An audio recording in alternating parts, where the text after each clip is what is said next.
questions from Pam, and this kind of starts to move into the territory of some of these interesting conversations. She says, "Hi Flora, I'm moving at a snail's pace and I'm okay with that," which is awesome. Happy to hear that you're embracing your own pace. I find myself resisting, keyword, creating lately. I sold a painting at an auction, had incredible feedback from an art teacher and an artist that I respect. It seems the better I get, the more pressure there is, and I procrastinate. Key sentence. She said she's been knitting and reading and avoiding my art room.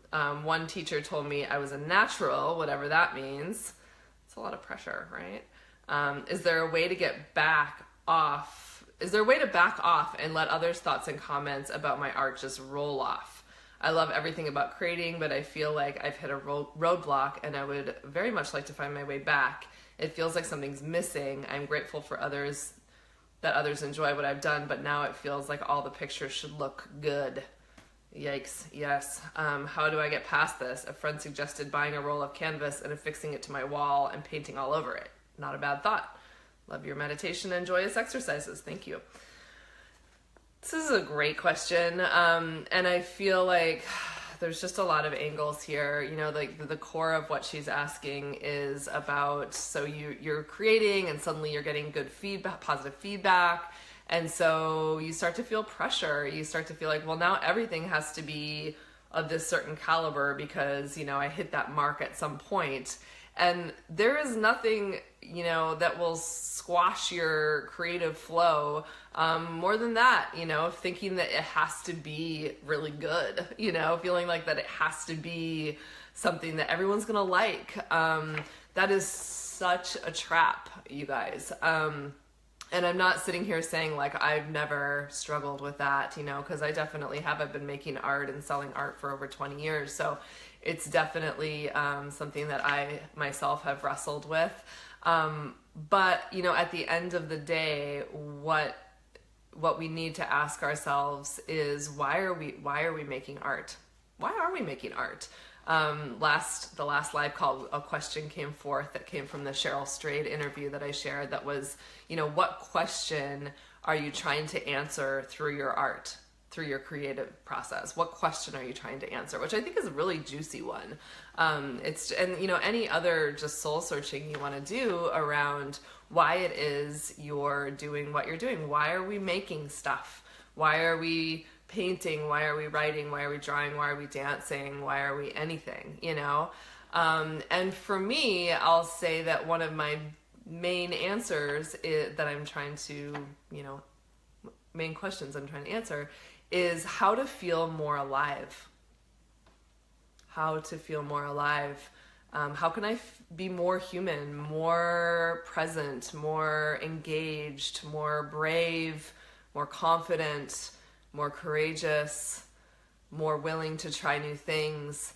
All of these questions and ideas are answered over and over again through my painting process. And they're maybe not answered entirely, but they're practiced.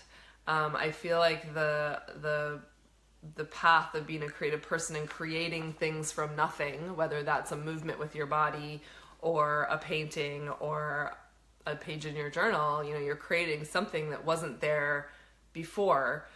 This connects us to our spirits. It connects us to our higher self. It connects us to that part of us that is alive in the moment, you know. And for me, I'm interested in that. I'm interested in being more that way more often.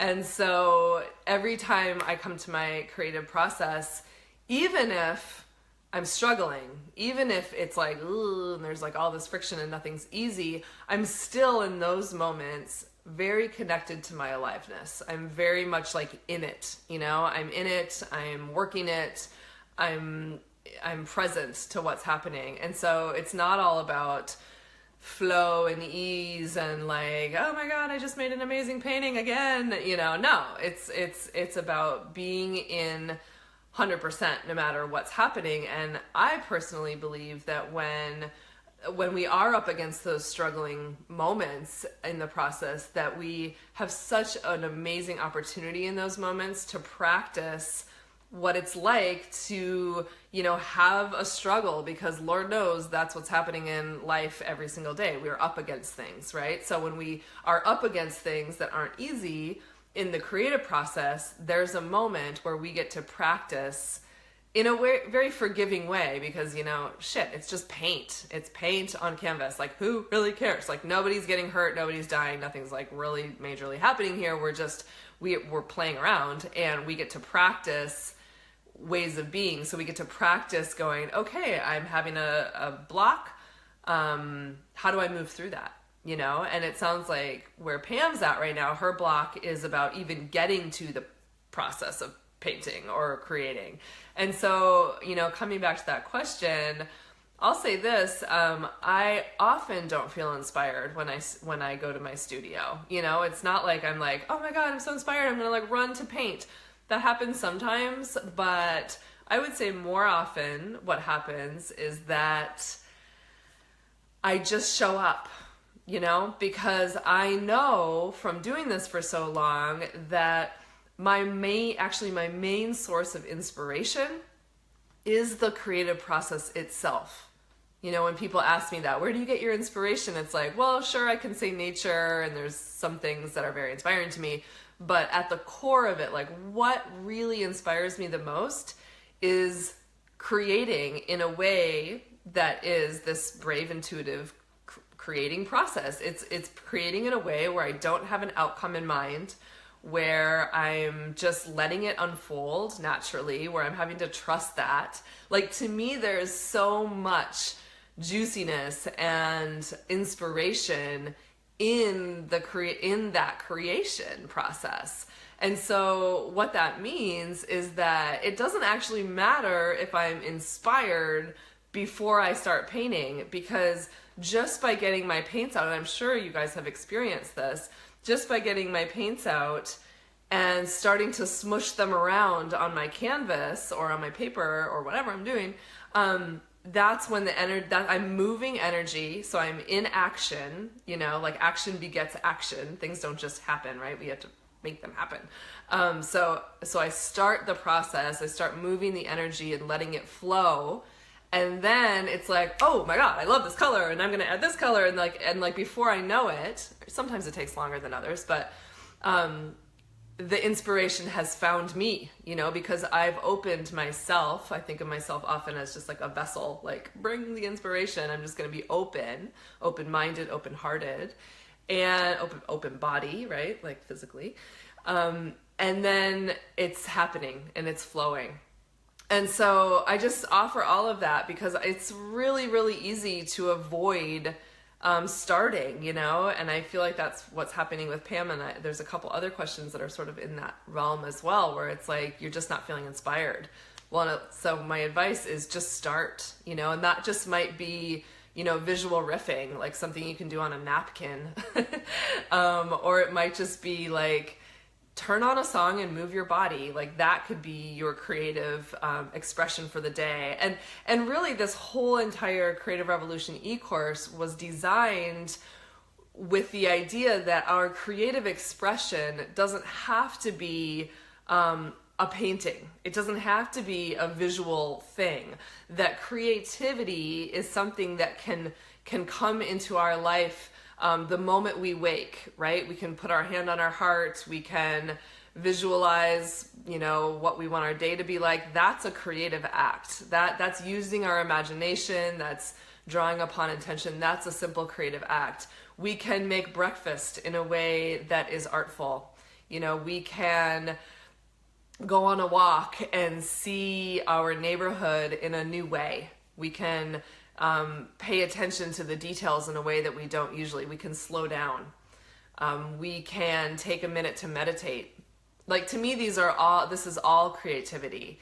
And so even, how we interact with people, whoa, that's like a whole realm, right? Of creative potential.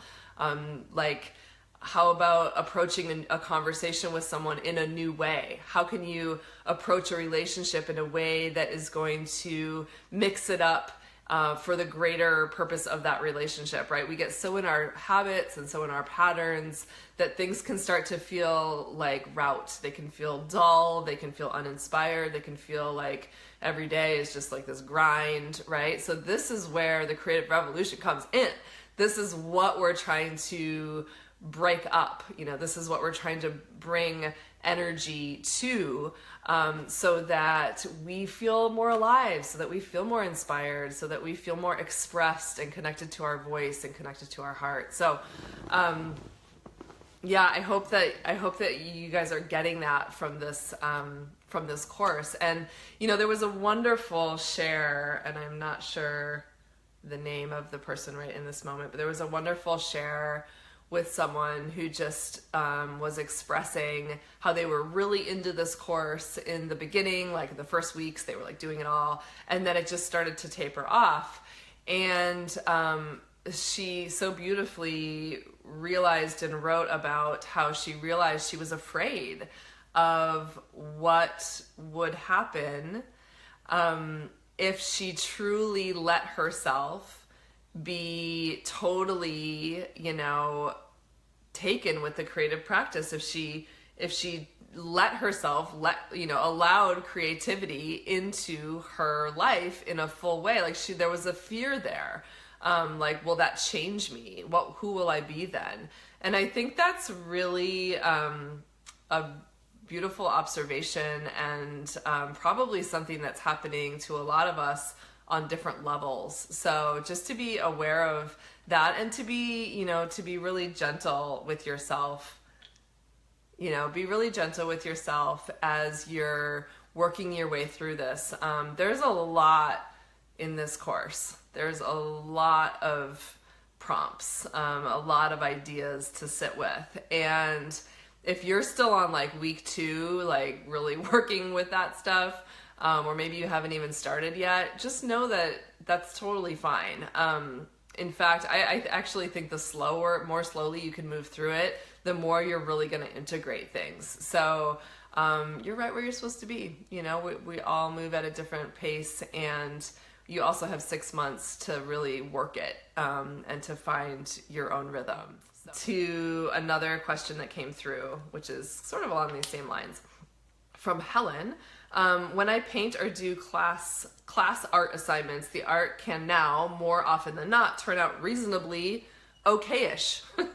I love that. Reasonably okay-ish! !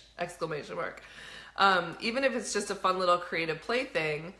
However, when I do things on my own, they rarely turn out well. I'm an art novice learner. Any thoughts, suggestions? Yeah, so the question here is, Helen's feeling like she can do things when there's an assignment or someone telling her to do, but when it's on her own, it's like things kind of fall apart. And so, I think that this is really normal. I think, I often use the violin metaphor because it's just so like true that like if you picked up a violin and you were like learning the violin for the first time and someone was telling you what to do, like maybe you could make something that sounded like kind of okay, right? Like you're following along.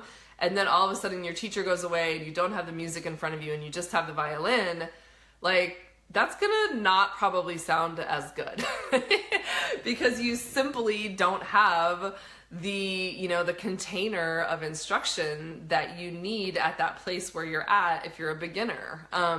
So, it's a fine line because I'm a really big believer in letting go of instruction, closing down all of the resources and like just letting yourself play and be in that space. So I think we just need to be really willing to do things that might kind of suck. Yeah, we just need to be willing to like have stuff not look great. And honestly, to me, there's so much potential when we can create in a place where the goal is not to make an amazing painting that we're going to hang on the wall. It's like, again, that is so much pressure, right? It is so much pressure. And so as much as you can, like let yourself off the hook and let yourself just create for the sake of creating. Maybe even, try to make something that's not beautiful. I think that that's a great exercise. A lot of what we were doing in Orly's workshop was like, how can we, she's a big believer in how can we remove ourselves from the process more and more and more. So she had us, for example, we would add some paint and then we would take another surface and then just smush and slide. That was the technique, was smush and slide. So smush and slide, and then we'd lift it and it would be like all of these beautiful things would happen because we literally had no control of what was going to happen, right? I mean, she had us painting with rubber bands where you're just like dipping a rubber band in paint and like dropping it. Our ink spill exercise in this course is a great example of that. It's like start with just total letting go, total release. You can't actually control it, and see where that takes you. And then don't be afraid to circle back to that, maybe add another spill. It's just so valuable, to be able to let go of all of that pressure, to make something look beautiful, quote unquote beautiful. So, I hope that helps, and just to be gentle, I always say that, but I'll say it again, just to be gentle, Helen, with where you're at, and, just stick with it, because being creative and working with visual art is a lifelong journey, and I feel like, in this group, we're all at different places on this path. Some of us, this might be the very first time we've done any of this stuff. Some of us might be, many years into it. And so keep in mind, be very conscious of where you're at on the path, if this is new to you, or maybe you've been creating, but you've been creating in another way, and now you're creating this way. Just remember, that you just to be right where you are. And, again, come back to the intentions, why you're there to create in the first place. Do you find your losses, like death, a great way to explore the creative process or block the process?